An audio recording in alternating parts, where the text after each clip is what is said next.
तर इकडे गॅस टंचाईचा फटका ठाणे महापालिकेच्या परिवहन बस सेवेच्या कर्मचाऱ्यांच्या कॅन्टीनला बसलाय।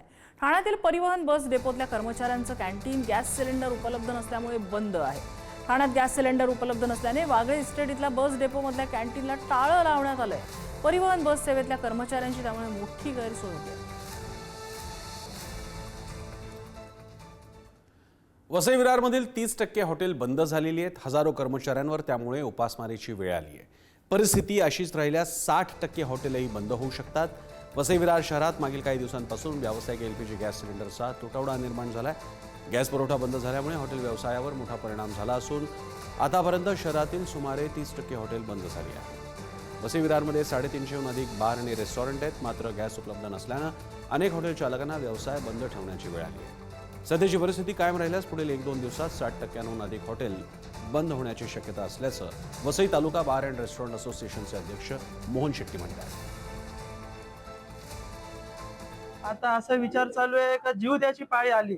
म्हणजे कोविडमध्ये गॅस भेटत होता आणि आता असं झालं की ते कोविड तर नाहीये पण गॅसच भेटत नाही।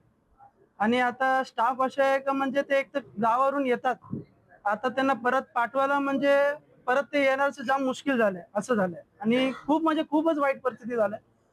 एवढंच मागणी आहे का आम्हाला काहीतरी एक निर्णय घ्यावे, म्हणजे एक रेसिडेन्शियल एक तरी गॅस द्यावे, कारण की आपलं स्टाफ तरी जेवण एक दुपारी एक रात्री जेवण द्यायचं आहे, असं काहीतरी एक निर्णय द्या, बस हेच विनंती आहे। इकडे सांगली जिल्ह्यातल्या अनेक हॉटेल्सचं शटर डाऊन आहे। व्यावसायिक गॅस पुरवठा ठप्प झाल्यामुळे हॉटेल बंद ठेवायची वेळ आली आहे। युद्धाची झळ सांगली जिल्ह्याला पूर्णतः बसतीये। सकाळपासून सांगलीतल्या अनेक हॉटेल्सचं शटर डाऊन आहे। व्यावसायिक गॅस सिलेंडरचा पुरवठा संपल्यामुळे कालपासून हॉटेल्समध्ये कोळशाच्या शेगडीवर स्वयंपाक करण्यात येत होते, पण आज सकाळपासून मात्र अनेक हॉटेल्सनी आपला कारभार बंद ठेवलेला आहे। गॅसच्या तुटवड्यामुळे सर्वसामान्य नागरिक आणि हॉटेलमध्ये आता इतर पर्यायांकडे वळू लागलेत। जेवण बनवण्यासाठी चुलीचा वापर केला जातोय, यासाठी कोळसा, लाकूड, शेणी वापरल्या जात आहेत। केंद्र सरकारनं राज्यांना केरोसिन वाटप करा अशा सूचना दिल्या आहेत। ज्यांना परवडत आहे ते लोक इंडक्शनचाही वापर करतायत। सध्या गोवऱ्या, कोळसा, लाकूड यांचा वापर होतोय। गोवऱ्या 1 ते 3 रुपये नग, 40 रुपये किलोने कोळसा। लाकडाची मोळी घ्यायची झाली तर 10 रुपये किलो, 25 ते 60 रुपये लिटर रॉकेल मिळते। गॅसचे दर 64 रुपये किलो आहेत, तर दिवसाला अंदाजे 43 रुपये इतका विजेचा बिल तुम्हाला इंडक्शन कुकरसाठी येईल।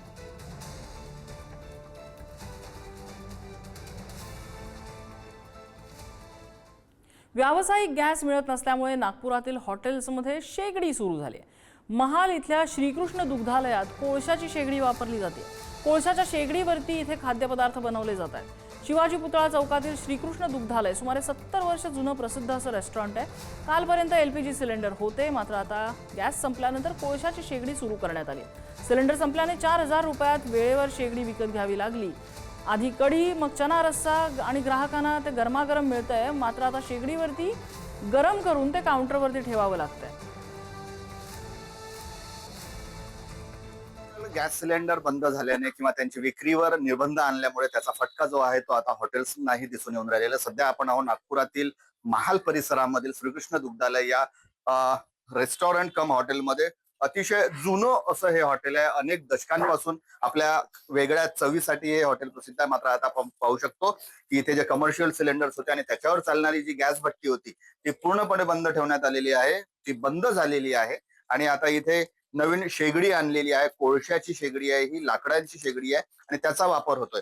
आपले सोबत आहेत मारुती दादा आहेत, या रेस्टॉरंटचे कुक आहेत। दादा काय सांगाल, काय परिस्थिती आहे सध्या? म्हणजे आता कमर्शियल सिलेंडर आता 10 हप्तावर पासून तर सिलेंडरच नाही मिळून राहिला आणि त्याच्यामुळे आता यावं लागेल। धंदा तर करायचा आहे, आजीविका निभवायची आहे। पहिले कोणत्या भट्टीवर तुमचं मेन काम व्हायचं आणि आता मोठी भट्टी सिलेंडरची, हा, आणि आता हे कोळशाची भट्टी। आता ही कोळशाची शेगडी तुम्ही घेतली आहेत का? हा, कालच आणली आहे। कितीला झाली? 4000। आणि कोळसा पण आणला? कोळसा 5-5 किलो, 10-10 किलो जसं अवेलेबल भेटते तसं। तर पहिले किती सिलेंडर लागायचे दिवसाला तुम्हाला? एक सिलेंडरवर 3 दिवस निघायचे। एक सिलेंडरवर 3 दिवस। आता तुम्ही शेगडी आणलेली आहे, शेगडीवर आता कसं काम सुरू आहे? शेगडीवर आहे पण थोडीशी तकलीफ होते.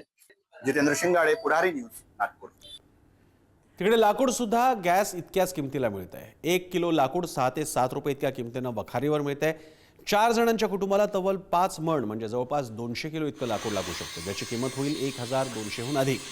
आणि त्यामुळे गॅसचे दर त्याहीपेक्षा अजूनही स्वस्तच ठरत आहेत. व्यावसायिक गॅस मिळत नसल्यानं काही हॉटेल व्यावसायिक आणि घरातील आंघोळीचं पाणी तापवण्यासाठी नागरिक याचा वापर करताना दिसतात. तरी बघायला गेल्यावर 10 ते 20% कस्टमर आता सध्या वाढलेला आहे आणि आज सकाळपासून कस्टमर चांगले आहेत, प्रतिसाद देत आहे लाकडाला. पारंपरिक इंधनाकडे पुन्हा एकदा वळा. एकदा परत येत आहेत. इथून आधी काय कोण एवढं मागणी नव्हती जळावला, तर आता 20-25% तरी मागणी वाढलेली आहे जळावला. आता सध्या हे 6 रुपये किलोनं विक्री चालू आहे जळावची.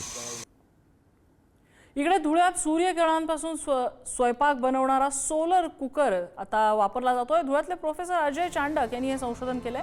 आखाती देशांमध्ये सुरू असलेल्या युद्धजन्य परिस्थितीमुळे गॅसचा मोठा तुटवडा जाणवतोय आणि गॅस मिळत नसल्याने स्वयंपाक बनवण्याचं संकट आहे. मात्र यावर पर्याय म्हणून धुळ्यातील प्रोफेसर अजय चांडक यांच्या सोलर कुकरची मोठ्या प्रमाणात मागणी बघायला मिळते. साधारणपणे 20 ते 25 वर्षांपासून सोलारवर वेगवेगळ्या पद्धतीने संशोधन करून अजय चांडक यांनी सोलर कुकरसारखे प्रॉडक्ट विकसित केलेले आहेत. हा प्रिन्स 40 म्हणून सोलर कुकर आहे, जो 50 लोकांचं जेवण करू शकतो आणि खूप पॉप्युलर सोलर कुकर आहे. याचे शेकडो इन्स्टॉलेशन भारतात आणि भारताबाहेरही झालेले आहेत आणि या कुकरला भारत सरकारचा सर्वोत्कृष्ट सोलर कुकर म्हणून 5 लाखाचा अवॉर्डही झालेला आहे.